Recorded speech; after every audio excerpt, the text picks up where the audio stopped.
En Bombay, en la India, la tripulación del barco de pasajeros Kokkan Sewaku hace los preparativos de última hora antes de la partida.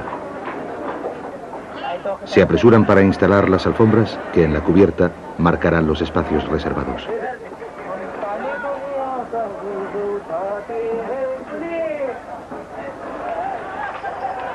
Después de hacer cola durante horas, se permite la subida a bordo de los pasajeros y comienza una frenética lucha por encontrar un buen asiento.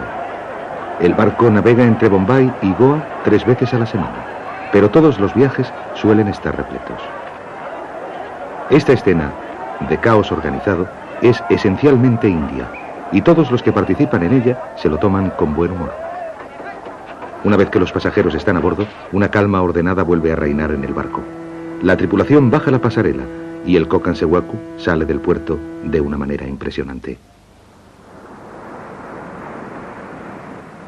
Este barco, de 1900 toneladas, puede transportar hasta 1000 pasajeros que pagan entre 40 y 300 rupias por el viaje de 400 kilómetros a lo largo de la costa occidental de la India. El barco zarpa de Bombay a las 10 de la mañana y se espera que atraque en Goa 24 horas más tarde. Tras las agotadoras escenas de Bombay, muchos de los pasajeros tienen la oportunidad de descansar durante el caluroso día.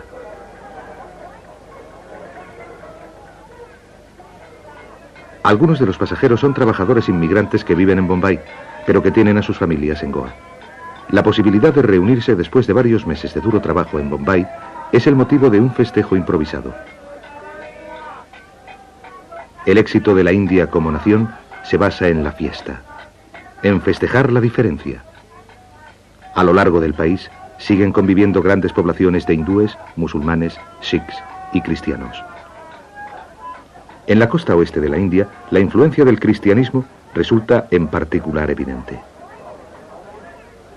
Durante un largo viaje, la oportunidad de ingerir buena comida mitiga la monotonía. Los platos más populares del menú son aquellos que sientan bien al estómago durante la navegación, como el arroz y las galletas. Al caer la noche, los pasajeros que viajan lujosamente se retiran a sus camarotes. Pero muchos de los que viajan en cubierta deciden disfrutar del paisaje durante un rato. En la bodega del barco se rinde culto 2 veces al día a un altar hindú dedicado a la diosa Durga, patrona de los marinos.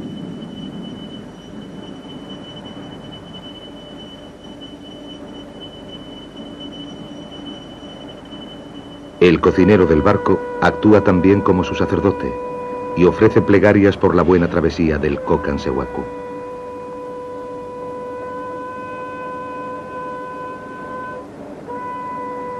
Mientras se ofrecen las oraciones a Durga, los pasajeros de cubierta duermen bajo el cálido aire de la noche. A medianoche, el barco ancla en su primera parada del viaje, a 1 kilómetro frente a la costa de Musakchi.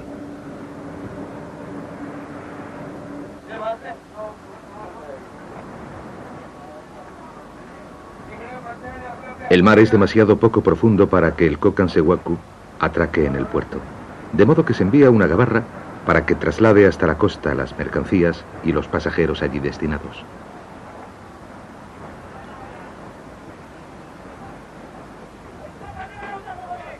Se amarra una pasarela al inestable barco de remos y casi un centenar de pasajeros desembarca con cautela.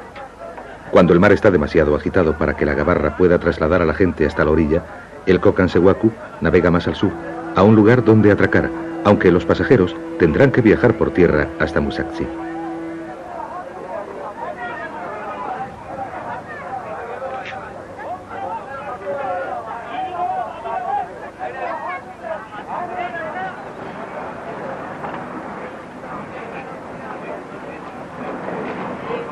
Los hábiles remeros se dirigen hacia la costa antes de que el Kokkan Sewaku continúe su viaje.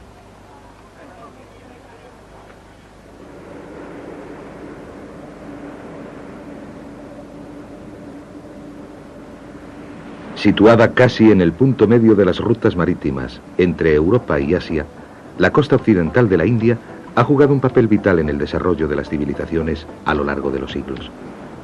Los antiguos egipcios, griegos y romanos navegaron por el Mar Rojo, cruzando hasta la India, en busca de riquezas y poder. Mediante el comercio y las exploraciones, las ideas, las religiones y las culturas se difundieron por todo el mundo. Se sabe que existía un lazo comercial entre Roma y China mucho antes del nacimiento de Cristo. El camino transasiático, conocido como la Ruta de la Seda, se desarrolló a partir de un tráfico por tierra, pero hallazgos arqueológicos a través del mundo entero han demostrado que también el mar era un importante vínculo comercial entre Oriente y Occidente durante ese periodo.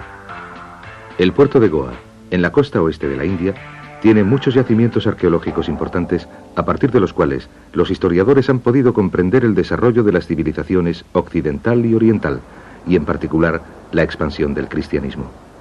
La moderna ciudad actual está centrada alrededor del puerto de Panaji, y la situación original de Goa se encuentra corriente arriba del río Mandovi.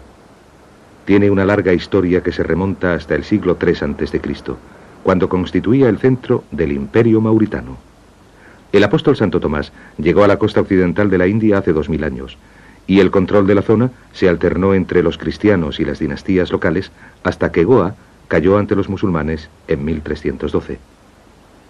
Durante su dominio, el puerto se convirtió en la capital de una vasta zona comercial especializada en caballos árabes y especias. La importancia estratégica de la región la convirtió en escenario de muchos conflictos, y el reinado de los musulmanes terminó en 1469, cuando la ciudad fue tomada por los sultanes bahmaníes de Gulbarga. Los portugueses llegaron a Goa el año 1510, bajo el mando de Alfonso de Alburquerque, después de haber sido incapaces de asegurarse una base en la costa de Malabar, más al sur. Sus puertos naturales y sus anchos ríos la convirtieron en la base ideal para los marinos portugueses, que estaban decididos a disputarles a los musulmanes el control del comercio de las especias con Oriente y a sustituir el Islam por el cristianismo.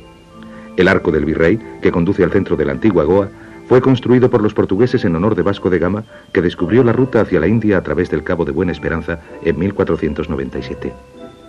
Un holandés, Jan Huygen van Riesholten, realizó un dibujo del antiguo puerto que da una buena idea de cómo era la vida bajo el dominio portugués. La ciudad creció rápidamente de tamaño y en su esplendor se la conoció como la Dorada Goa, que con el tiempo llegaría a rivalizar con la mismísima Lisboa. En el mercado diario se comerciaba con perlas, diamantes, caballos árabes, alfombras e incluso con esclavos. Desde 1625 hasta 1640 el puerto fue azotado por una epidemia de malaria. Esto, junto con la pérdida de la supremacía marítima de los portugueses ante los holandeses y los británicos, marcó el declive de Goa. Por desgracia, hoy día quedan pocos rastros de la antigua gloria del puerto. Lo que ha sobrevivido de la antigua Goa es el cristianismo. Muchas grandes iglesias, conventos y monasterios fueron construidos por diversas órdenes religiosas que llegaron hasta el puerto cuando estaba bajo el dominio de la monarquía portuguesa. Más del 40% de la población local está formado por católicos practicantes y en la ciudad vieja se alzan unas 20 iglesias. Hoy en día, la supervivencia económica de la región se basa en la producción de arroz, caña de azúcar y anacardos. Una parte de la belleza y tranquilidad de la región ha sido perturbada por la industrialización, desde que se descubrieron grandes depósitos de manganeso y hierro en el sur de Goa. Pero el puerto viejo tiene un ritmo vital que resulta atractivo para los visitantes occidentales que tratan de alejarse de todo su mundo. Gran parte de la población sigue llevando una vida que no se ve afectada por los desagradables acontecimientos del siglo XX. Igual que en Europa, la Pascua es un momento de celebración religiosa y una fiesta pública. Una parte de los festejos incluye la preparación de una fuerte bebida alcohólica que se llama feni. En el transcurso de los tiempos, el alcohol se ha producido a partir de las frutas o plantas más disponibles en cada región. La Biblia, por ejemplo, contiene incontables referencias al vino que se hacía a partir de las uvas que crecían en el Oriente Medio. En las costas occidentales de la India, el feni se elabora con anacardos. El feni se produce de forma similar al vino o al coñac. Los frutos del anacardo se arrancan y sus vainas se machacan para extraer el líquido que es la base de la bebida. Igual que en Francia, Italia y Portugal, el líquido vital se extrae pisando el fruto. El paso siguiente es el proceso de destilación.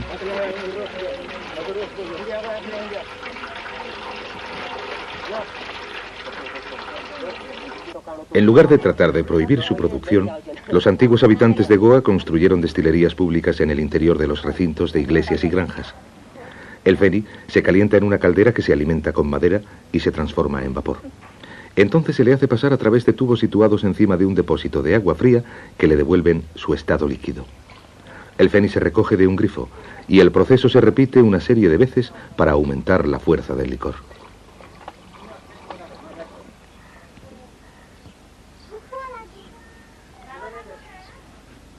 Aunque la India expulsó definitivamente a los portugueses de Goa y de sus alrededores en diciembre de 1961, la región sigue siendo muy distinta a cualquier otra del subcontinente.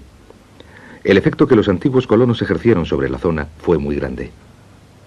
Una gran parte de su cultura permanece en su arquitectura, en su religión y en una parte de su burocracia colonial. El imperio portugués estaba fundado en el control del comercio entre Oriente y Occidente.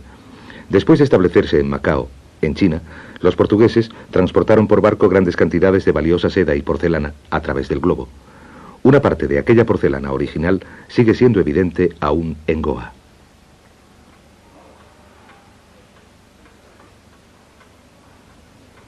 El legado más visible dejado por los portugueses es el cristianismo.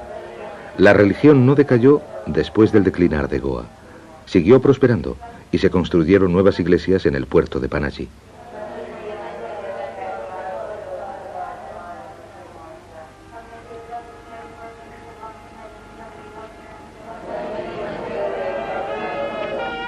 Igual que en Europa, la Pascua y la Resurrección de Cristo son celebradas por todos los cristianos de la región. Las canciones y las músicas de culto de esta zona tienen un sonido único, que combina influencias tanto portuguesas como indias.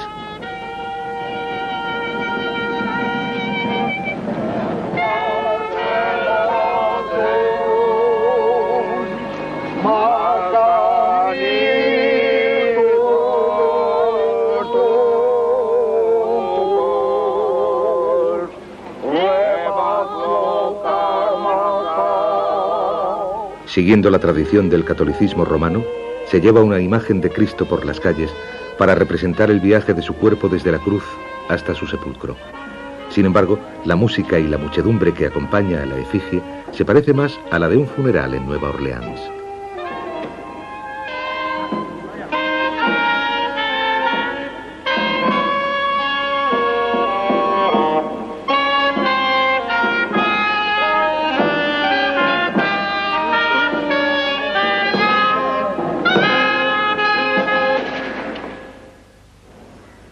En 1541, a San Francisco Javier se le encomendó la tarea de difundir el cristianismo por las colonias portuguesas del Oriente.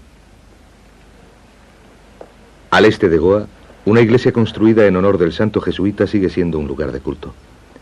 San Francisco Javier era un discípulo de San Ignacio de Loyola, que fundó la orden de los jesuitas. Conocido como el apóstol de las Indias, San Francisco llegó a Goa en 1542 y pasó varios años difundiendo la palabra de Cristo por toda la costa malabar. Desde Goa se hizo a la mar hacia Indonesia, donde siguió predicando antes de regresar a la costa occidental de la India en 1548. Invitado por el rey de Yamaguchi, San Francisco navegó entonces hasta Japón, pero sus enseñanzas tuvieron poco éxito. En su viaje de regreso a Goa se detuvo en la isla de Santián, frente a la costa de China, donde enfermó y murió a la edad de 46 años, en 1552. En 1541 los franciscanos fundaron el Colegio de San Pablo para preparar sacerdotes indios y asiáticos.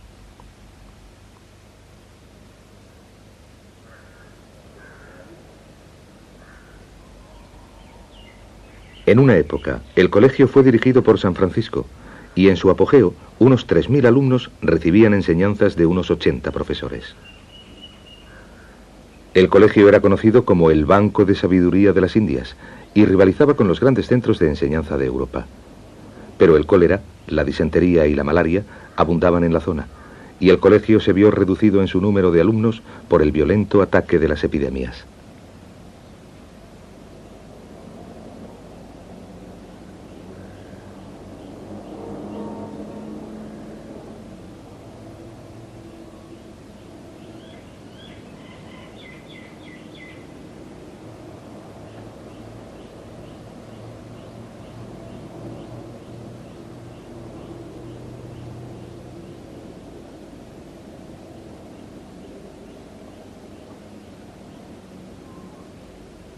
A fines del siglo XV, 9/10 de la población de Goa habían muerto a causa de las enfermedades. Las 20.000 personas que quedaban vivas no podían mantener al colegio, que cayó en la decadencia. Sus magníficas ruinas son todo lo que queda del antiguo centro de enseñanza cristiana de Oriente. En el lugar que ocupaba la antigua Goa permanecen algunos excelentes ejemplos de la arquitectura portuguesa. La Basílica del Buen Jesús es famosa en todo el mundo católico por contener la tumba y los restos mortales de San Francisco Javier. Junto a este lugar se encuentra el seminario construido por los jesuitas en 1584, que albergó sus restos hasta que fue canonizado en 1622. La basílica tardó 9 años en construirse y se terminó en 1605. Su estilo es una amalgama de arquitecturas portuguesa e italiana.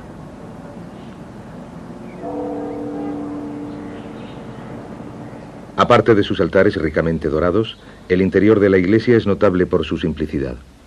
Las paredes están desnudas, salvo las que rodean a la tumba de San Francisco. Están cubiertas por murales que representan escenas de sus viajes a través del mundo, e incluyen una de su muerte en la isla de San Cian. Naturalmente, el centro de interés es la misma tumba del santo, que fue financiada por el duque de Toscana y realizada en 1698 por el escultor florentino Giovanni Battista Foggini.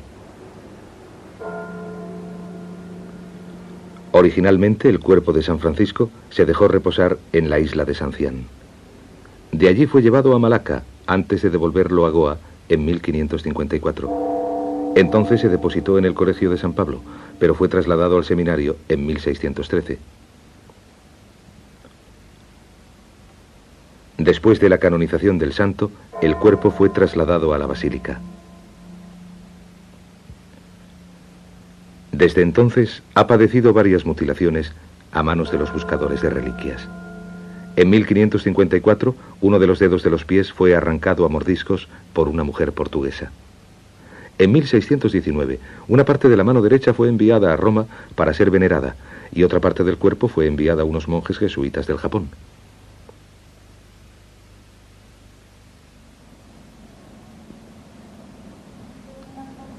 Al sur de Goa se extiende la costa Malabar, que va desde el puerto de Mangalore, en el estado de Karnataka, hasta el Cabo Comorín, en Tamil Nadu. La importancia estratégica de la zona, en relación con el comercio entre Oriente y Occidente, ha sido la causante de una historia agitada y tumultuosa. En el siglo XVIII, Mangalore era un puerto importante y un gran centro de construcción de barcos. Hasta el gobierno de Haidar Ali comerciaba en piedras preciosas, seda y caballos árabes. Hoy día sobrevive gracias al comercio marítimo local y a la exportación de café y anacardos. El comercio costero entre Mangalore, Calicut y Cochin se realiza con dhows, que los árabes introdujeron en la región hace más de 2000 años. Los viajeros hábiles pueden aún negociar una travesía barata y atractiva entre puertos pequeños de la costa Malabar. La mayor parte de los barcos es propiedad de pequeñas compañías comerciales que contratan a un capitán para que se encargue de gobernar el barco. Por regla general, el capitán cobra una parte de los beneficios, con la cual paga a su tripulación. Este incentivo crea una situación donde las familias de comerciantes de mayor éxito tienden a atraer a los mejores capitanes y tripulaciones. El puerto de Calicut está a 200 kilómetros al sur de Mangalore, y con buen viento y una tripulación hábil, los dhows pueden cubrir el recorrido a vela en 18 horas.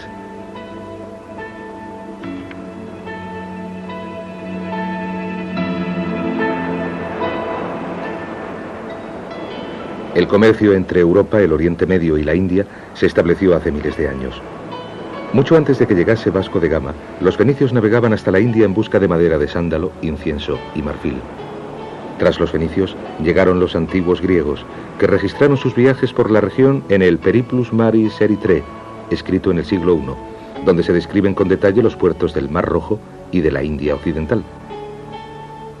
Esto ha proporcionado a los historiadores una valiosa información a partir de la cual se ha establecido una imagen de las primitivas pautas comerciales.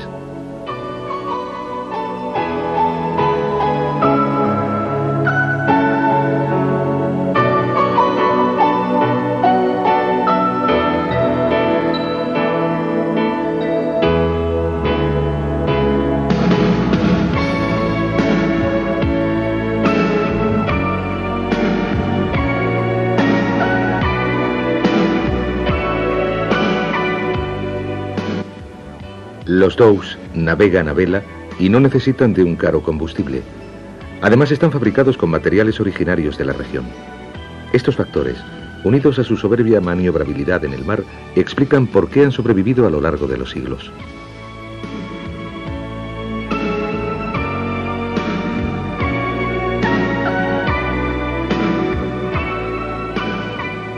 Al sur de Karnataka está el estado de Kerala, conocido como la tierra de la magia verde.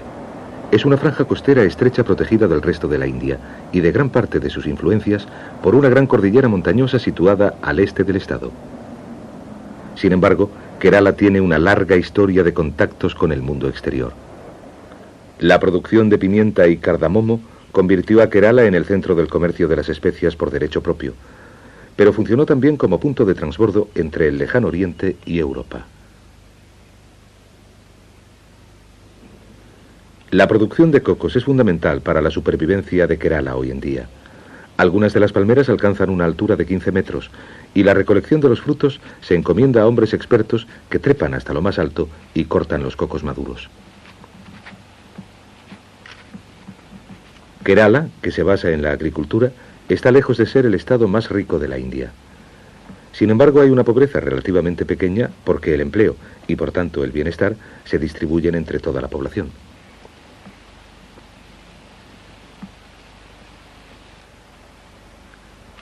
A estas alturas, un pequeño error puede costarle la vida al recolector de cocos.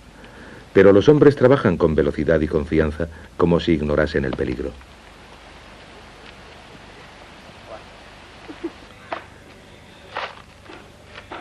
Todas las partes del árbol se utilizan. La madera seca se usa como leña. Los cocos no solo proporcionan alimento y bebida, sino que también sus fibrosas cáscaras se pueden tejer como sogas y esteras.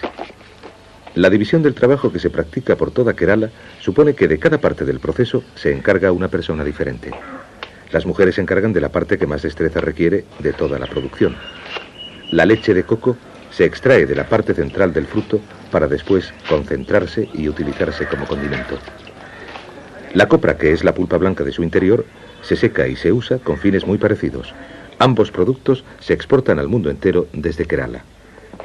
El valor del coco no está solo en su sabor, sin embargo. Las cáscaras se sumergen en agua y se disuelven en forma de hebras fibrosas llamadas bonote o fibra de coco, que se ponen a secar antes de hilarlas.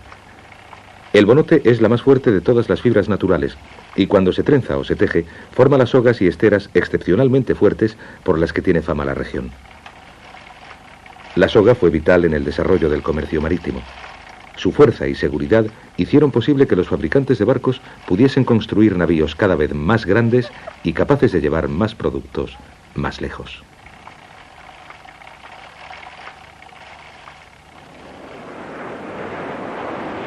Después de 18 horas en el mar, el dhow que zarpó de Mangalore se acerca a Calicut. Hasta la llegada de los portugueses a finales del siglo XV, la costa de Malabar estaba gobernada por los zamorines o señores del mar.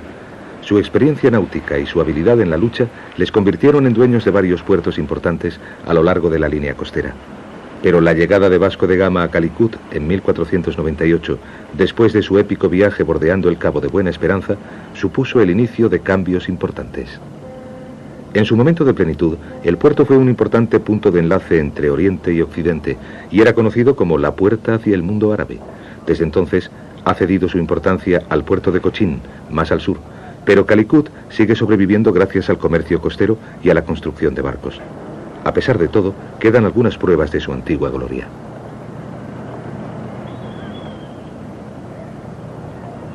La mayor parte de empleo de la región es la construcción de barcos. Los dhows siguen construyéndose en el puerto y las antiguas artes asociadas a su fabricación siguen prosperando en Calicut. Los fabricantes de cuerdas, los de velas, los ajustadores y los carpinteros trabajan todos cerca los unos de los otros, construyendo y reparando los clásicos veleros de madera.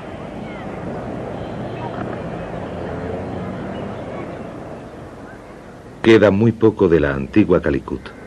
En 1513, los zamorines permitieron a los portugueses construir otro puerto y fundar un centro comercial. Los británicos le siguieron en el año 1616, pero la dinastía de los zamorines cayó 150 años después y estalló la guerra civil.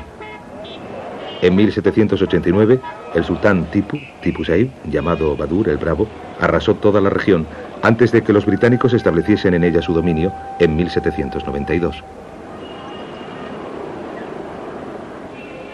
A pesar de su turbulenta historia, Calicut, como la mayor parte de Kerala, es un lugar tranquilo donde gentes de diferentes nacionalidades y religiones han aprendido a vivir juntos, como resulta evidente en los lavaderos del centro de la ciudad.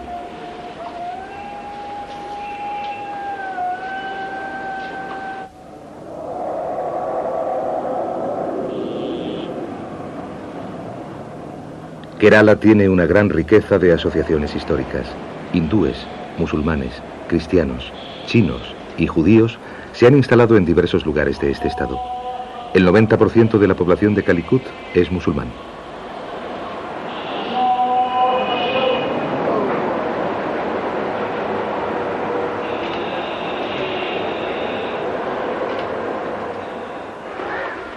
La ciudad guarda un parecido con el Oriente Medio. Muchas de sus mujeres están confinadas en el interior de las casas y los hombres realizan la mayor parte de las compras y ventas. Como la mayoría de la población está compuesta por musulmanes e hindúes, en el mercado se vende muy poca carne. Las preferencias van hacia las verduras y los pescados. Calicut está a mitad de camino entre el Ecuador y el Trópico de Cáncer y hace calor durante todo el año. Un remedio local muy popular contra la sed es la sandía mezclada con mucho hielo.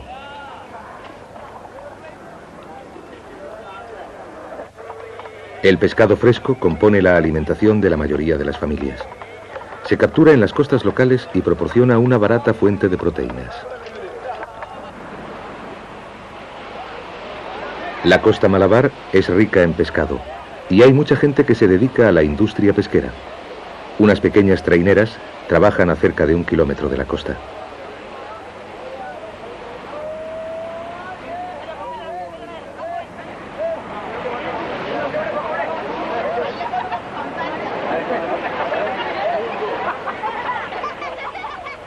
Y hay otras que ayudan a llevar a tierra las capturas, hasta las pescaderías locales y hasta los almacenes frigoríficos.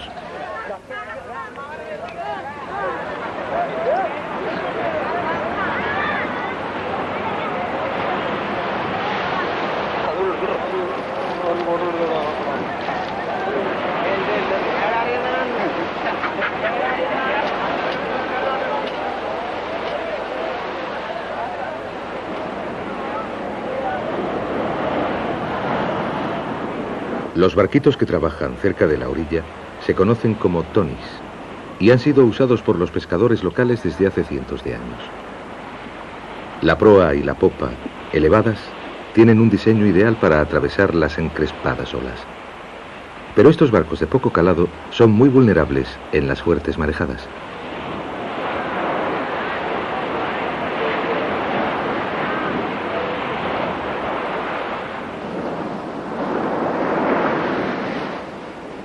La costa Malabar es maravillosa, pero al día siguiente se supo que una tragedia había azotado a la comunidad local. 3 hombres desaparecieron cuando su barco zozobró en una violenta tempestad premonzónica.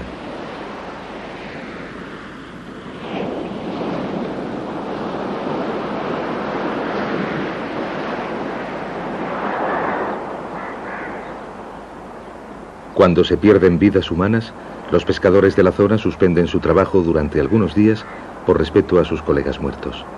Esto se conoce como cierre del mar y es un periodo de recogimiento y un tiempo en el que se realizan reparaciones en los barcos y en las redes.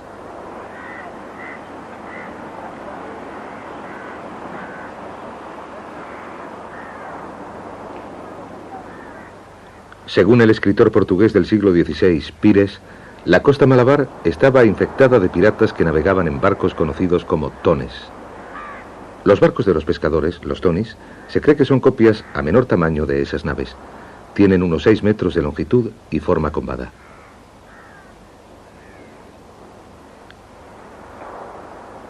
El sistema de construcción es similar al de los dows y no se emplean ni abrazaderas de metal ni clavos. Los barcos se ensamblan mediante amarras utilizando soga de fibra de coco que se encoge después de haber sido empapada en agua de mar. En efecto, esto hace que la estructura sea firme y aumenta enormemente su fuerza.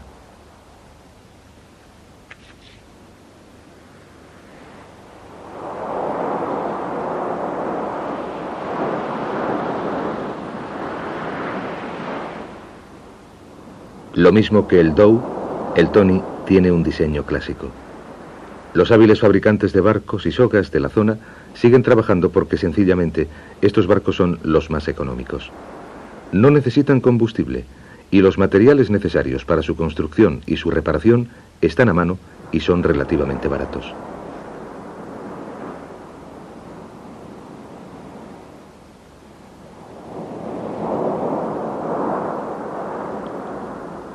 La visión de un barquito de pesca que llega a la costa después de un día de trabajo es una de las más hermosas que pueden verse en el sur de la India.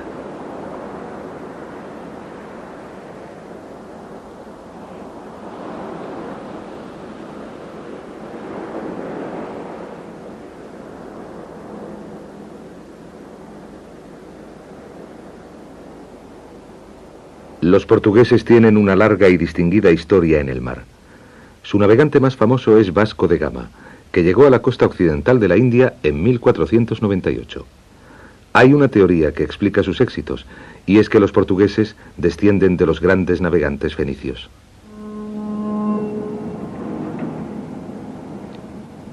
Situado en el estuario del río Tajo, el puerto de Lisboa sigue siendo uno de los más importantes de Europa. El inspirador que había detrás de las exploraciones portuguesas fue el príncipe Enrique el Navegante, que fundó la primera escuela mundial de navegación en Sagres, en el extremo más meridional de Portugal, en el siglo XV. El monumento a los navegantes fue construido en honor a los grandes descubrimientos portugueses y a los hombres que los realizaron. Las Azores fueron descubiertas en 1427, la costa oeste de África en 1434, el Cabo de Buena Esperanza en 1486 y Brasil en 1500. La ruta de Vasco de Gama a la India, bordeando el Cabo, significó que los mercaderes podían evitar el Mediterráneo infectado de piratas. Y los barcos regresaban por tanto a Lisboa desde el oriente, cargados de bienes como el oro, la seda y las especias. La riqueza de Portugal en los siglos XVI y XVII se basó en los enlaces comerciales creados por los primeros exploradores. Vasco de Gama, Díaz, Cabral y Magallanes forjaron un amplio imperio que se extendía desde Sudamérica hasta Macao, en China. Tras ellos fueron misioneros cristianos como San Francisco Javier, y la religión se difundió a través del mundo.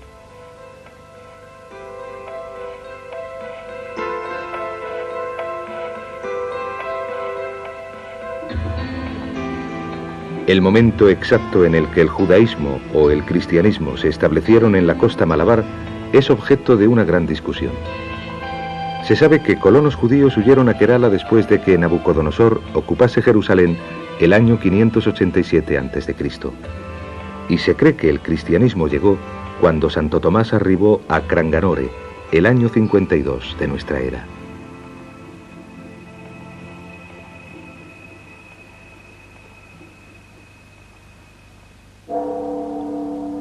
Tomás, el que duda, como se le conoce comúnmente, está retratado en La Última Cena de Leonardo da Vinci en el momento de su conversión.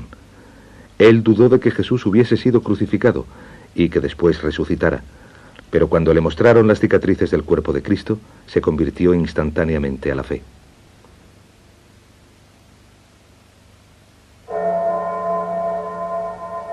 Hay leyendas que rodean al santo, particularmente en la India, donde se cree que murió después de haber sido alcanzado por una flecha.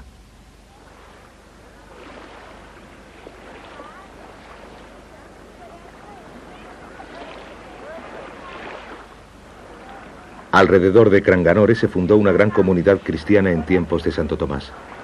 La abundante pesca y los lazos comerciales existentes con la costa malabar ayudaron a la creación de una próspera sociedad.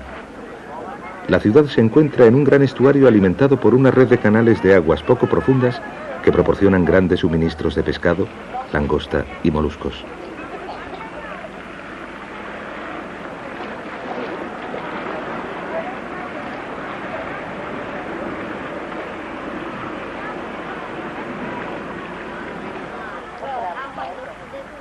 Una gran parte de la comunidad se gana el pan pescando los moluscos que viven en el lecho del estuario. Estas aguas han proporcionado un medio de vida a la población local desde hace siglos, además de ofrecer un camino a lo largo del cual los primeros cristianos difundieron sus creencias hasta el interior de Kerala. Una amplia red de canales tierra adentro une el interior de Kerala con Cranganore y Quilón, que está a 150 kilómetros más al sur.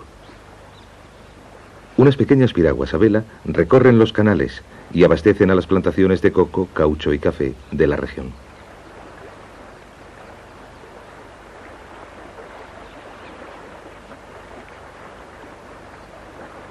Casi todo se traslada por el agua y los canales están permanentemente transitados.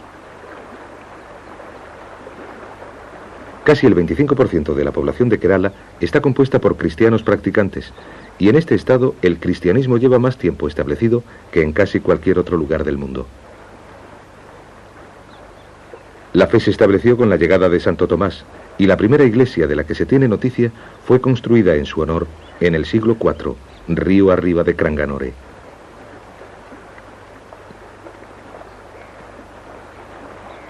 La actual iglesia de Santo Tomás fue construida hace 30 años, pero se cree que el mismo Santo Tomás construyó una pequeña cruz en este lugar tras arribar a esta costa.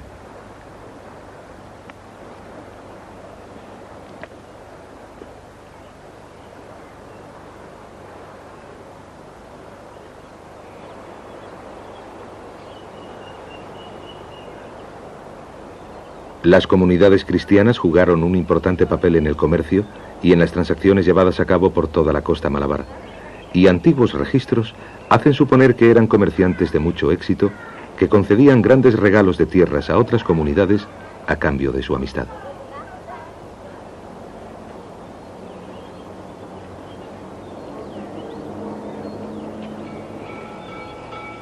Los primeros cristianos, en tanto que seguidores de la Iglesia Ortodoxa siria, miraban más hacia Persia y Mesopotamia en búsqueda de asesoramiento religioso que hacia Roma.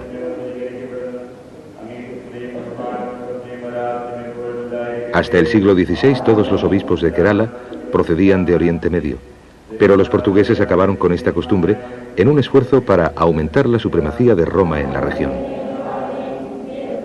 Sin embargo, las acciones de los colonialistas resultaron ser infructuosas y la ortodoxia creció con gran fuerza a pesar de que las relaciones con Roma han sido tensas desde entonces.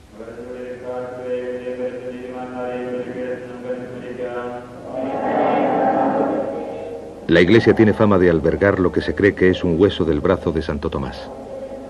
Es sabido que el cuerpo del santo se llevó en primer lugar a Siria, antes de ser trasladado a Italia en el siglo XIII. En un gesto de buena voluntad, por parte de Roma, el hueso fue devuelto a Kerala hace tan solo 30 años. En 1984, en otro acto de reconciliación, el Papa hizo una visita al Estado y se ha dicho que mejoraron las relaciones entre las iglesias de Roma y Siria.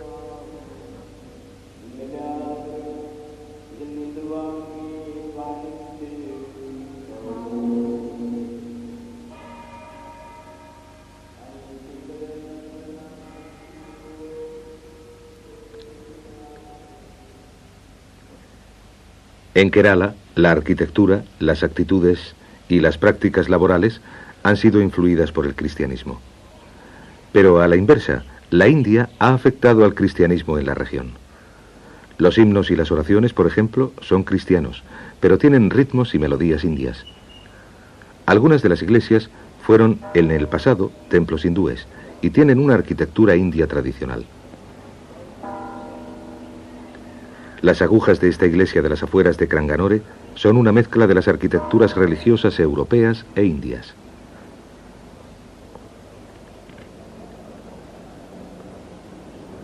Las ceremonias son el campo donde se demuestran mejor las mezclas particulares del cristianismo de Kerala. Siguiendo con la tradición, las bodas se celebran en sábado, pero se trata de un acontecimiento exclusivamente indio. Al novio y a la novia los acompañan al interior del templo con el sonido de una música local grabada.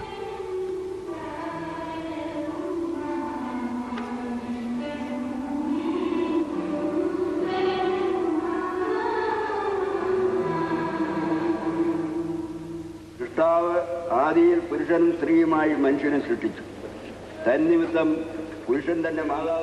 La fecha de la boda se ha decidido astrológicamente y el servicio nupcial se lleva a cabo en el lenguaje local, el Malayalam. La acción de encender velas a cargo de la novia y del novio es esencial en esta ceremonia, al igual que lo es en las bodas hindúes.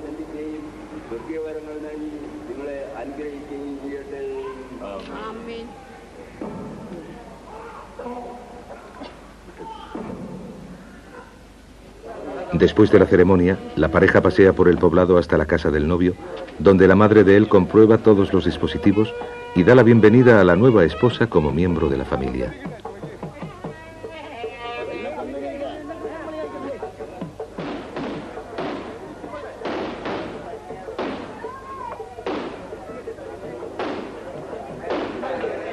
Un delicioso almuerzo de curry con base de coco ha sido preparado para los invitados de la boda, y la pareja sirve los alimentos para agradecer a sus amigos y familiares la asistencia a la ceremonia. Esta es también la primera tarea que los cónyuges comparten en su vida de casados. Luego, pasan 4 días en la casa de cada uno de los suegros antes de irse de luna de miel.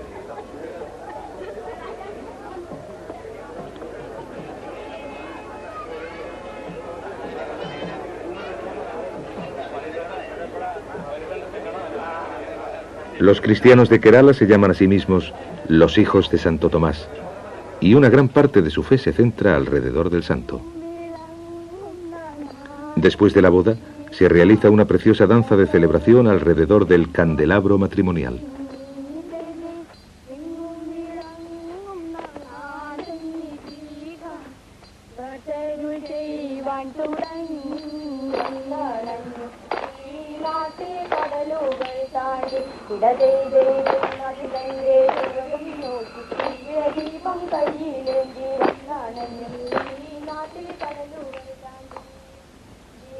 El cántico que entonan los bailarines dice: Tomás es mi padre.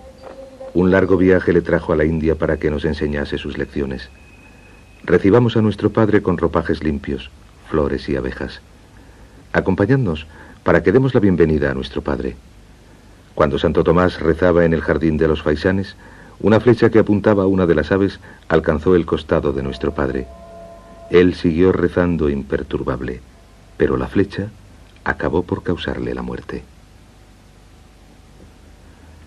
La zona que rodea a Cranganore es muy rica en historias acerca de Santo Tomás, y prácticamente todos los pueblos tienen una relación u otra con el gran hombre. A 40 kilómetros al este del pueblo está la montaña de Malayator, que es un importante lugar de peregrinación para los cristianos de Kerala. Se cree que el santo meditó en esta montaña durante el curso de sus labores misioneras, y en Pascua miles de cristianos viajan hasta aquí para orar.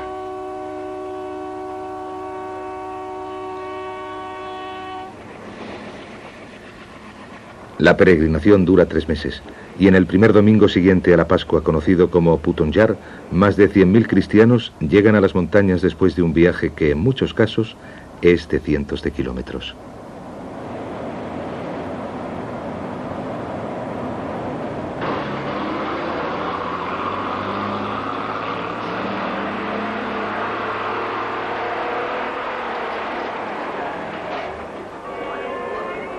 Al pie de las montañas, escuelas y hospitales se transforman en hoteles provisionales.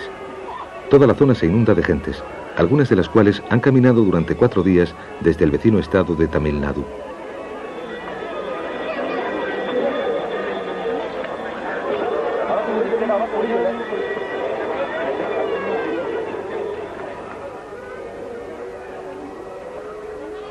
El final de la peregrinación está situado en la cima de la montaña de Malayator.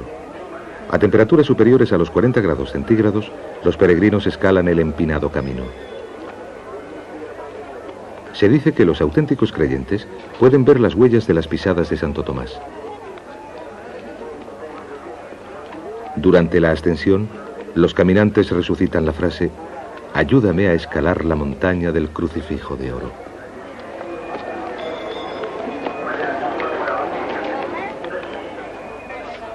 Los peregrinos ofrecen velas y dinero ante una roca sobre la que se cree que Santo Tomás dibujó la forma de una cruz.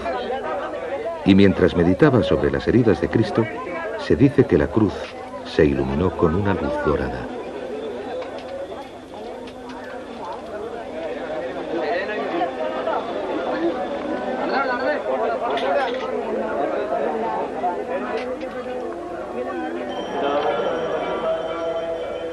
Durante la peregrinación se ha informado de muy variadas visiones y más de 2 millones de personas visitan el lugar durante la Pascua.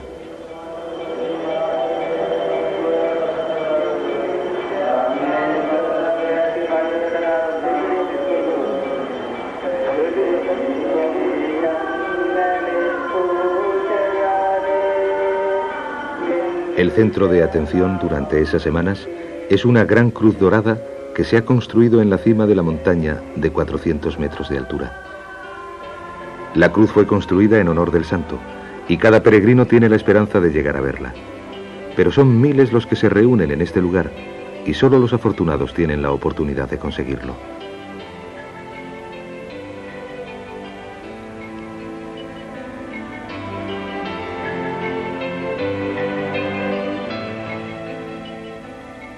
En los estados de Kerala, Goa y Tamil Nadu sigue creciendo la fe en el cristianismo 2000 años después de que Santo Tomás llegase a la costa malabar.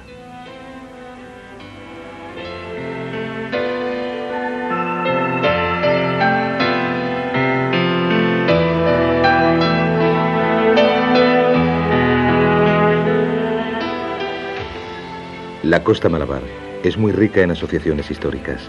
Gentes, ideas y religiones llegaron hasta la costa occidental de la India a través del mar y fueron asimiladas en una de las sociedades más ricas y diversas de la tierra.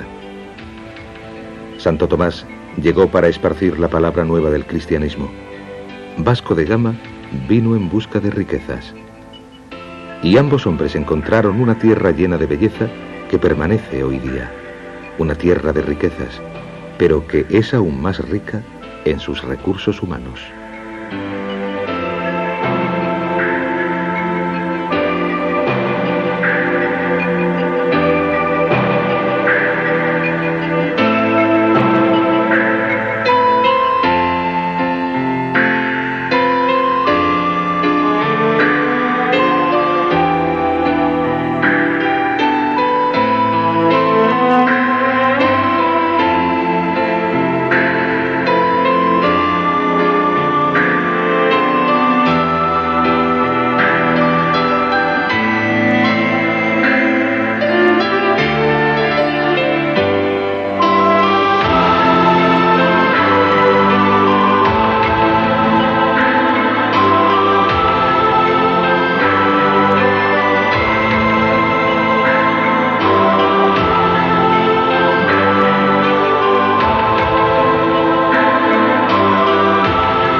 En una época, el colegio fue dirigido por San Francisco y en su apogeo, unos 3000 alumnos recibían enseñanzas de unos 80 profesores. El colegio era conocido como el Banco de Sabiduría de las Indias y rivalizaba con los grandes centros de enseñanza de Europa. Pero el cólera, la disentería y la malaria abundaban en la zona, y el colegio se vio reducido en su número de alumnos por el violento ataque de las epidemias.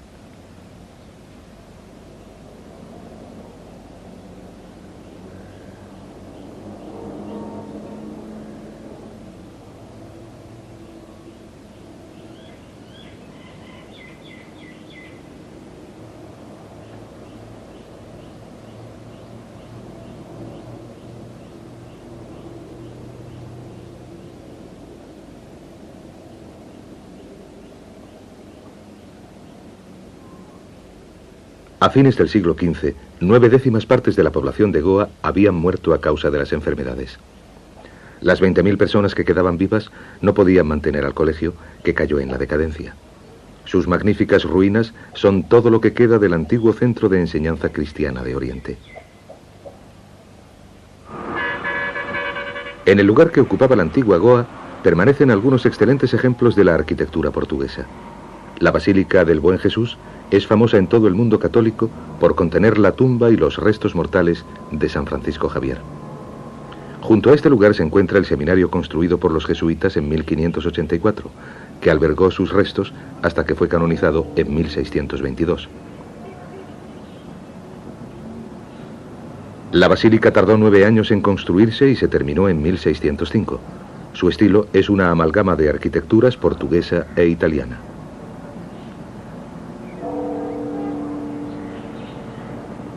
Aparte de sus altares ricamente dorados, el interior de la iglesia es notable por su simplicidad.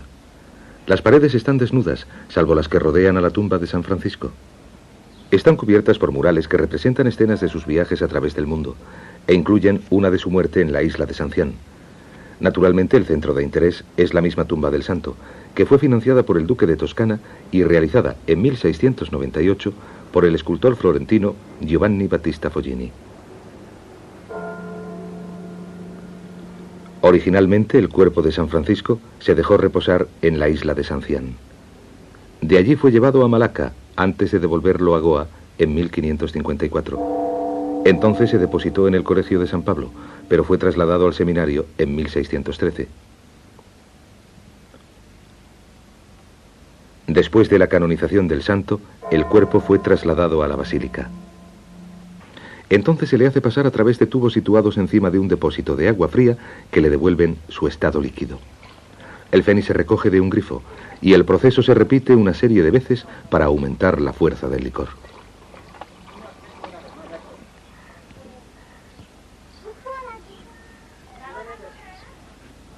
Aunque la India expulsó definitivamente a los portugueses de Goa y de sus alrededores en diciembre de 1961, la región sigue siendo muy distinta a cualquier otra del subcontinente.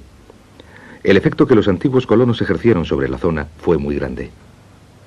Una gran parte de su cultura permanece en su arquitectura, en su religión y en una parte de su burocracia colonial. El imperio portugués estaba fundado en el control del comercio entre Oriente y Occidente. Después de establecerse en Macao, en China, los portugueses transportaron por barco grandes cantidades de valiosa seda y porcelana a través del globo. Una parte de aquella porcelana original sigue siendo evidente aún en Goa.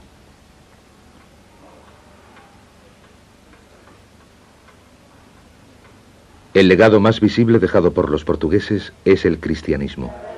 La religión no decayó después del declinar de Goa. Siguió prosperando y se construyeron nuevas iglesias en el puerto de Panaji.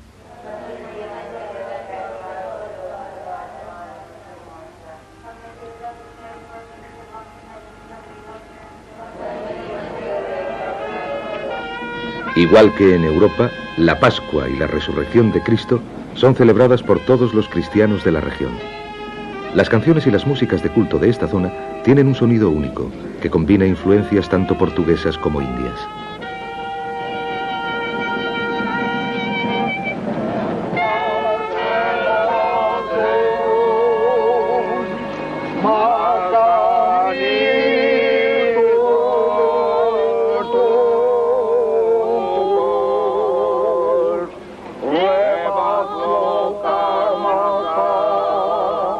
Siguiendo la tradición del catolicismo romano, se lleva una imagen de Cristo por las calles para representar el viaje de su cuerpo desde la cruz hasta su sepulcro. Sin embargo, la música y la muchedumbre que acompaña a la efigie se parece más a la de un funeral en Nueva Orleans.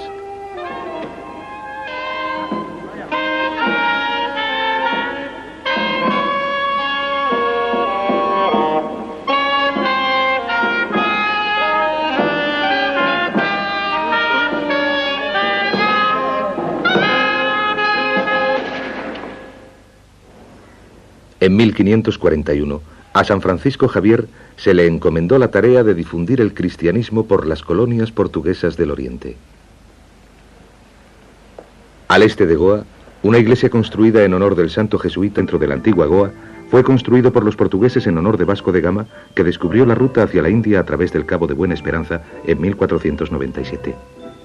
Un holandés, Jan Huygen van Riesholten, realizó un dibujo del antiguo puerto que da una buena idea de cómo era la vida bajo el dominio portugués. La ciudad creció rápidamente de tamaño y en su esplendor se la conoció como la Dorada Goa, que con el tiempo llegaría a rivalizar con la mismísima Lisboa. En el mercado diario se comerciaba con perlas, diamantes, caballos árabes, alfombras e incluso con esclavos. Desde 1625 hasta 1640 el puerto fue azotado por una epidemia de malaria. Esto, junto con la pérdida de la supremacía marítima de los portugueses ante los holandeses y los británicos, marcó el declive de Goa. Por desgracia, hoy día quedan pocos rastros de la antigua gloria del puerto. Lo que ha sobrevivido de la antigua Goa es el cristianismo. Muchas grandes iglesias, conventos y monasterios fueron construidos por diversas órdenes religiosas que llegaron hasta el puerto cuando estaba bajo el dominio de la monarquía portuguesa. Más del 40% de la población local está formado por católicos practicantes y en la ciudad vieja se alzan unas 20 iglesias. Hoy en día, la supervivencia económica de la región se basa en la producción de arroz, caña de azúcar y anacardos. Una parte de la belleza y tranquilidad de la región ha sido perturbada por la industrialización, desde que se descubrieron grandes depósitos de manganeso y hierro en el sur de Goa. Pero el puerto viejo tiene un ritmo vital que resulta atractivo para los visitantes occidentales que tratan de alejarse de todo su mundo. Gran parte de la población sigue llevando una vida que no se ve afectada por los desagradables acontecimientos del siglo XX.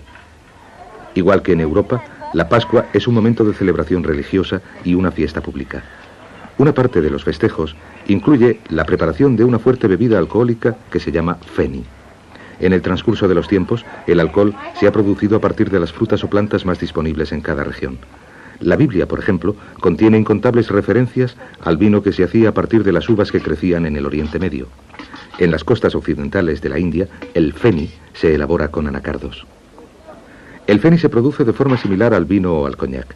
Los frutos del anacardo se arrancan y sus vainas se machacan para extraer el líquido que es la base de la bebida. Igual que en Francia, Italia y Portugal, el líquido vital se extrae pisando el fruto. El paso siguiente es el proceso de destilación.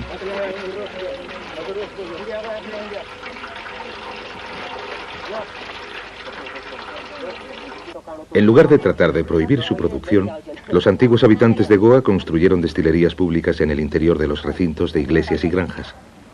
El feni se calienta en una caldera que se alimenta con madera y se transforma en vapor. Entonces se le hace pasar a través de tubos situados encima de un...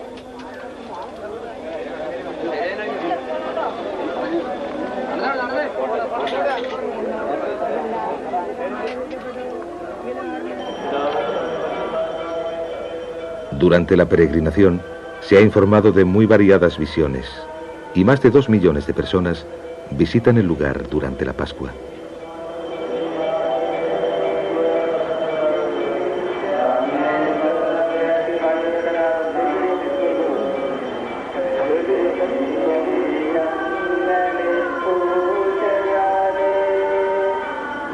El centro de atención durante esas semanas es una gran cruz dorada que se ha construido en la cima de la montaña de 400 metros de altura. La cruz fue construida en honor del santo y cada peregrino tiene la esperanza de llegar a verla. Pero son miles los que se reúnen en este lugar y solo los afortunados tienen la oportunidad de conseguirlo.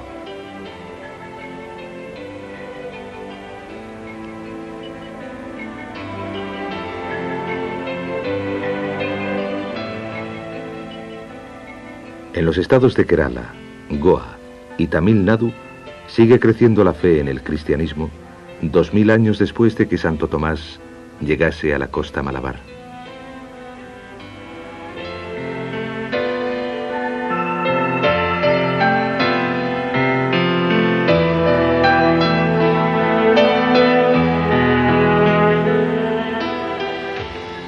La costa Malabar es muy rica en asociaciones históricas.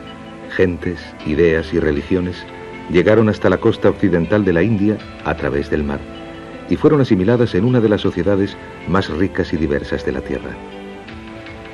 Santo Tomás llegó para esparcir la palabra nueva del cristianismo. Vasco de Gama vino en busca de riquezas. Y ambos hombres encontraron una tierra llena de belleza que permanece hoy día. Una tierra de riquezas, pero que es aún más rica en sus recursos humanos.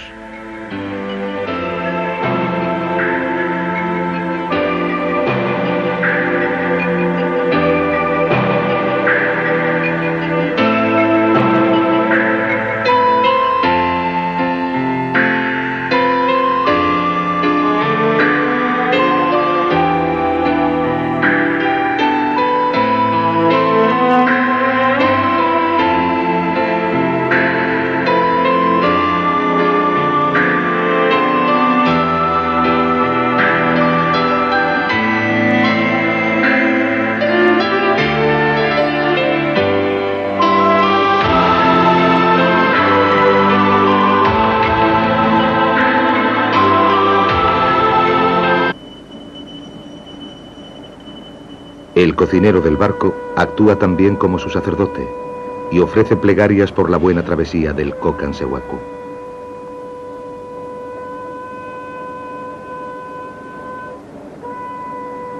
Mientras se ofrecen las oraciones a Durga, los pasajeros de cubierta duermen bajo el cálido aire de la noche. A medianoche, el barco ancla en su primera parada del viaje, a 1 kilómetro frente a la costa de Musaxi.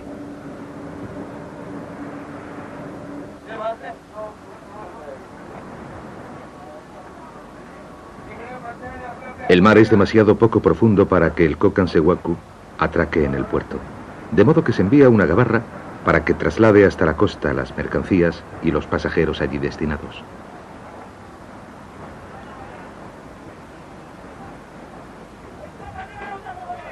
Se amarra una pasarela al inestable barco de remos y casi un centenar de pasajeros desembarca con cautela. Cuando el mar está demasiado agitado para que la gabarra pueda trasladar a la gente hasta la orilla, el Kokansewaku navega más al sur, a un lugar donde atracar, aunque los pasajeros tendrán que viajar por tierra hasta Musaxi.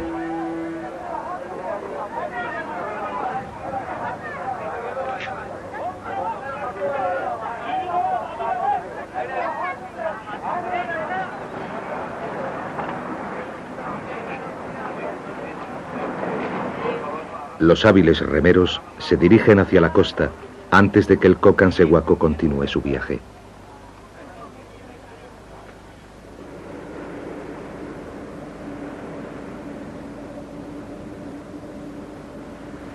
Situada casi en el punto medio de las rutas marítimas entre Europa y Asia, la costa occidental de la India ha jugado un papel vital en el desarrollo de las civilizaciones a lo largo de los siglos.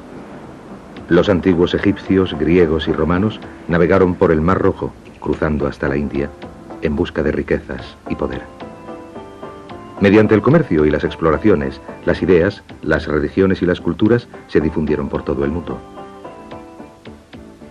Se sabe que existía un lazo comercial entre Roma y China mucho antes del nacimiento de Cristo. El camino transasiático, conocido como la Ruta de la Seda, se desarrolló a partir de un tráfico por tierra, pero hallazgos arqueológicos a través del mundo entero han demostrado que también el mar era un importante vínculo comercial entre Oriente y Occidente durante ese periodo.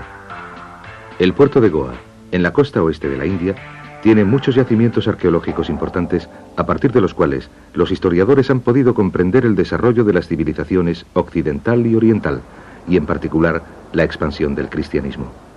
La moderna ciudad actual está centrada alrededor del puerto de Panaji, y la situación original de Goa se encuentra con la región se basa en la producción de arroz, caña de azúcar y anacardos. Una parte de la belleza y tranquilidad de la región ha sido perturbada por la industrialización, desde que se descubrieron grandes depósitos de manganeso y hierro en el sur de Goa. Pero el puerto viejo tiene un ritmo vital que resulta atractivo para los visitantes occidentales que tratan de alejarse de todo su mundo. Gran parte de la población sigue llevando una vida que no se ve afectada por los desagradables acontecimientos del siglo XX. Igual que en Europa, la Pascua es un momento de celebración religiosa y una fiesta pública. Una parte de los festejos incluye la preparación de una fuerte bebida alcohólica que se llama feni. En el transcurso de los tiempos, el alcohol se ha producido a partir de las frutas o plantas más disponibles en cada región. La Biblia, por ejemplo, contiene incontables referencias al vino que se hacía a partir de las uvas que crecían en el Oriente Medio. En las costas occidentales de la India, el feni se elabora con anacardos. El feni se produce de forma similar al vino o al coñac.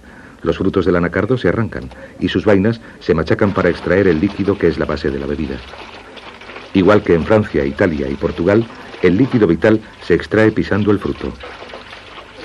El paso siguiente es el proceso de destilación.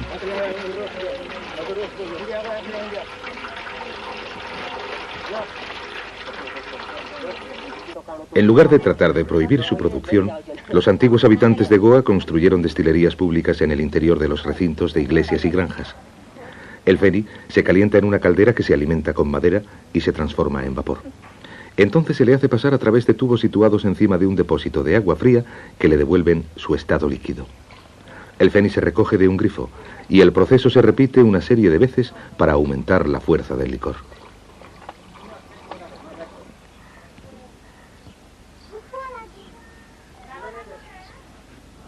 Aunque la India expulsó definitivamente a los portugueses de Goa y de sus alrededores en diciembre de 1961, la región sigue siendo muy distinta a cualquier otra del subcontinente. El efecto que los antiguos colonos ejercieron sobre la zona fue muy grande. Una gran parte de su cultura permanece en su arquitectura, en su religión y en una parte de su burocracia colonial. El imperio portugués estaba fundado en el control del comercio entre Oriente y Occidente. Después de establecerse en Macao, en China, los portugueses transportaron por barco grandes cantidades de valiosa seda y porcelana a través del globo. Una parte de aquella porcelana original sigue siendo evidente aún en Goa.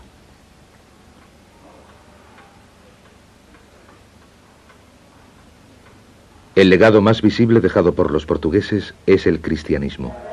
La religión no decayó después del declinar de Goa. Siguió prosperando y se construyeron nuevas iglesias en el puerto de Panaji.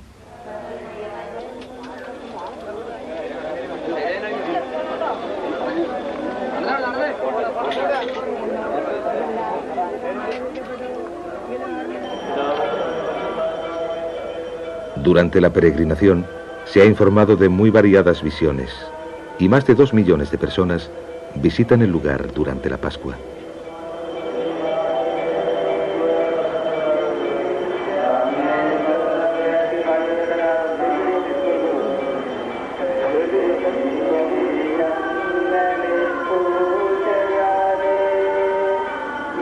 El centro de atención durante esas semanas es una gran cruz dorada que se ha construido en la cima de la montaña de 400 metros de altura. La cruz fue construida en honor del santo y cada peregrino tiene la esperanza de llegar a verla. Pero son miles los que se reúnen en este lugar y solo los afortunados tienen la oportunidad de conseguirlo.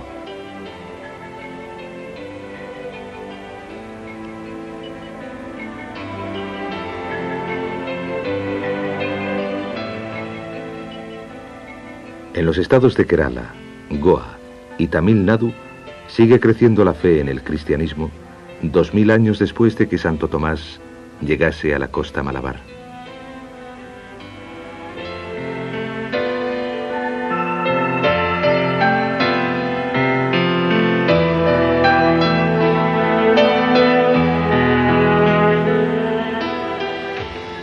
La costa malabar es muy rica en asociaciones históricas.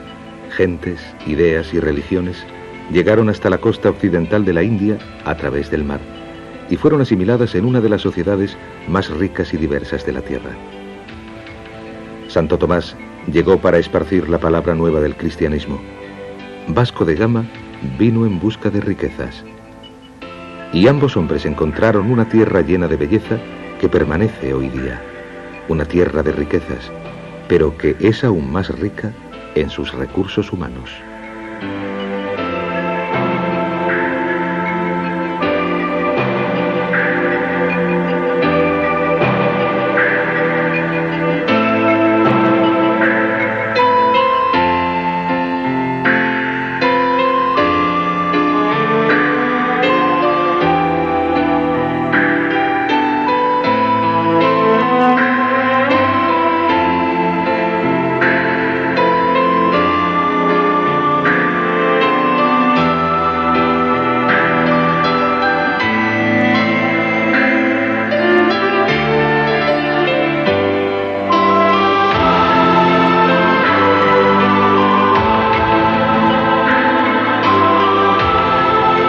ha sido perturbada por la industrialización desde que se descubrieron grandes depósitos de manganeso y hierro en el sur de Goa.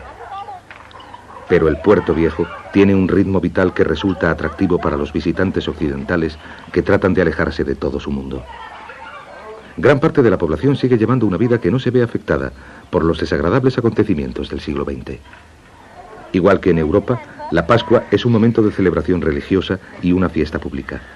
Una parte de los festejos incluye la preparación de una fuerte bebida alcohólica que se llama feni.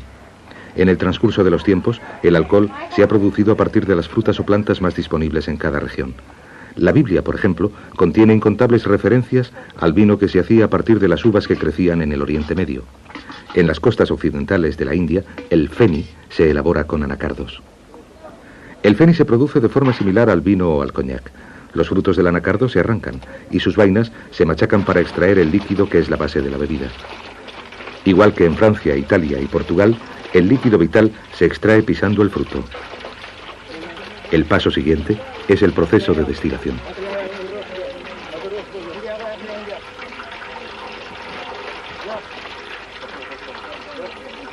En lugar de tratar de prohibir su producción, los antiguos habitantes de Goa construyeron destilerías públicas en el interior de los recintos de iglesias y granjas. El feni se calienta en una caldera que se alimenta con madera y se transforma en vapor. Entonces se le hace pasar a través de tubos situados encima de un depósito de agua fría que le devuelven su estado líquido. El feni se recoge de un grifo y el proceso se repite una serie de veces para aumentar la fuerza del licor.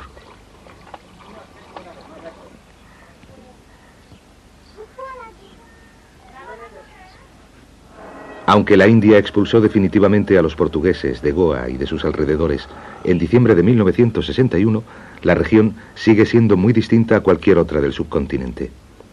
El efecto que los antiguos colonos ejercieron sobre la zona fue muy grande. Una gran parte de su cultura permanece en su arquitectura, en su religión y en una parte de su burocracia colonial. El imperio portugués estaba fundado en el control del comercio entre Oriente y Occidente. Después de establecerse en Macao, en China, los portugueses transportaron por barco grandes cantidades de valiosa seda y porcelana a través del globo. Una parte de aquella porcelana original sigue siendo evidente aún en Goa.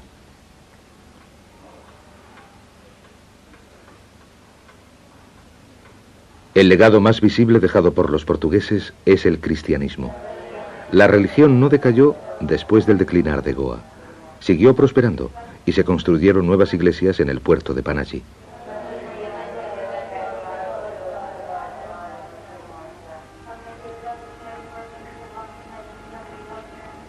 A la costa occidental de la India en 1548.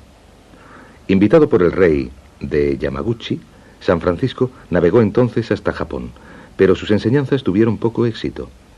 En su viaje de regreso a Goa se detuvo en la isla de Santián, frente a la costa de China, donde enfermó y murió a la edad de 46 años, en 1552. En 1541 los franciscanos fundaron el Colegio de San Pablo para preparar sacerdotes indios y asiáticos.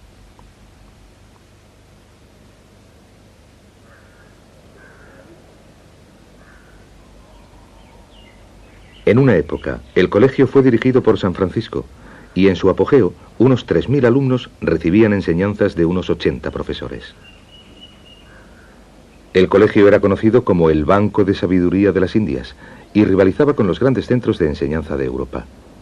Pero el cólera, la disentería y la malaria abundaban en la zona, y el colegio se vio reducido en su número de alumnos por el violento ataque de las epidemias.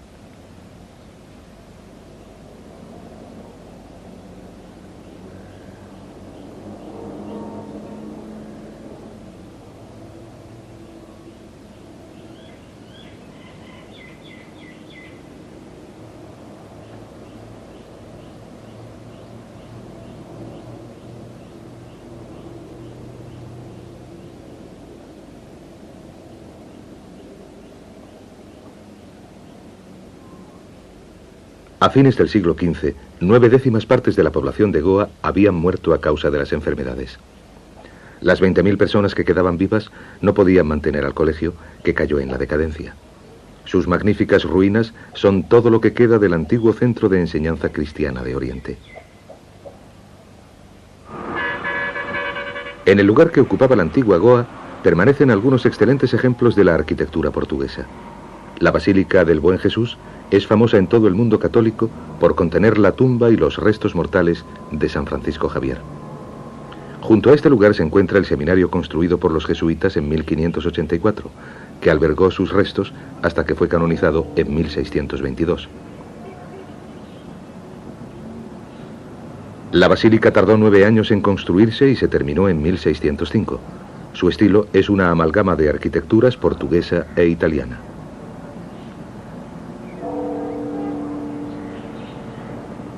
Aparte de sus altares ricamente dorados, el interior de la iglesia es notable por su simplicidad.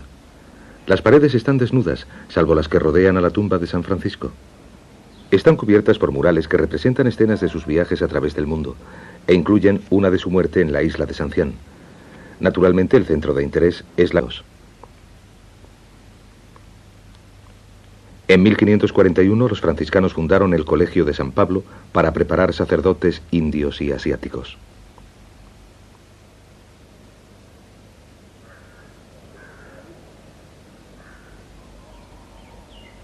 En una época, el colegio fue dirigido por San Francisco, y en su apogeo, unos 3.000 alumnos recibían enseñanzas de unos 80 profesores.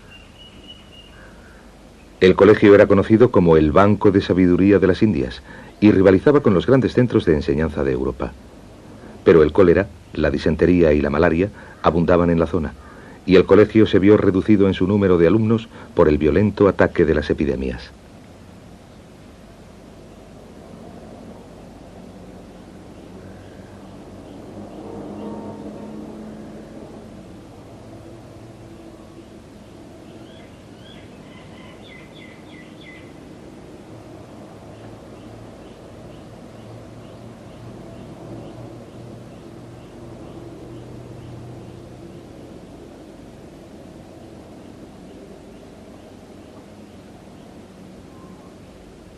A fines del siglo XV, 9/10 partes de la población de Goa habían muerto a causa de las enfermedades. Las 20.000 personas que quedaban vivas no podían mantener al colegio, que cayó en la decadencia. Sus magníficas ruinas son todo lo que queda del antiguo centro de enseñanza cristiana de Oriente. En el lugar que ocupaba la antigua Goa permanecen algunos excelentes ejemplos de la arquitectura portuguesa. La Basílica del Buen Jesús es famosa en todo el mundo católico por contener la tumba y los restos mortales de San Francisco Javier. Junto a este lugar se encuentra el seminario construido por los jesuitas en 1584, que albergó sus restos hasta que fue canonizado en 1622. La basílica tardó 9 años en construirse y se terminó en 1605. Su estilo es una amalgama de arquitecturas portuguesa e italiana.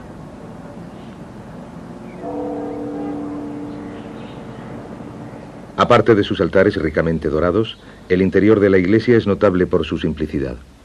Las paredes están desnudas, salvo las que rodean a la tumba de San Francisco. Están cubiertas por murales que representan escenas de sus viajes a través del mundo, e incluyen una de su muerte en la isla de Sancián. Naturalmente, el centro de interés es la misma tumba del santo, que fue financiada por el duque de Toscana y realizada en 1698 por el escultor florentino Giovanni Battista Foggini.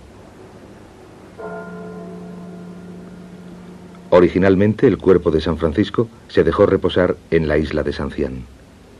De allí fue llevado a Malaca antes de devolverlo a Goa en 1500. Al sur de Goa se extiende la costa Malabar, que va desde el puerto de Mangalore, en el estado de Karnataka, hasta el cabo Comorín, en Tamil Nadu. La importancia estratégica de la zona, en relación con el comercio entre Oriente y Occidente, ha sido la causante de una historia agitada y tumultuosa. En el siglo XVIII, Mangalore era un puerto importante y un gran centro de construcción de barcos. Hasta el gobierno de Haidar Ali comerciaba en piedras preciosas, seda y caballos árabes. Hoy día sobrevive gracias al comercio marítimo local y a la exportación de café y anacardos. El comercio costero entre Mangalore, Calicut y Cochin se realiza con dhows, que los árabes introdujeron en la región hace más de 2000 años. Los viajeros hábiles pueden aún negociar una travesía barata y atractiva entre puertos pequeños de la costa Malabar. La mayor parte de los barcos es propiedad de pequeñas compañías comerciales que contratan a un capitán para que se encargue de gobernar el barco. Por regla general, el capitán cobra una parte de los beneficios con la cual paga a su tripulación. Este incentivo crea una situación donde las familias de comerciantes de mayor éxito tienden a atraer a los mejores capitanes y tripulaciones. El puerto de Calicut está a 200 kilómetros al sur de Mangalore, y con buen viento y una tripulación hábil, los dhows pueden cubrir el recorrido a vela en 18 horas.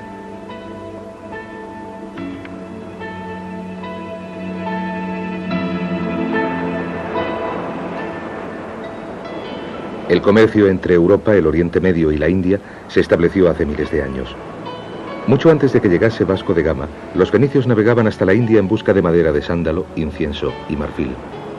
Tras los fenicios, llegaron los antiguos griegos, que registraron sus viajes por la región en el Periplus Maris Erythrae, escrito en el siglo I, donde se describen con detalle los puertos del Mar Rojo y de la India Occidental. Esto ha proporcionado a los historiadores una valiosa información a partir de la cual se ha establecido una imagen de las primitivas pautas comerciales.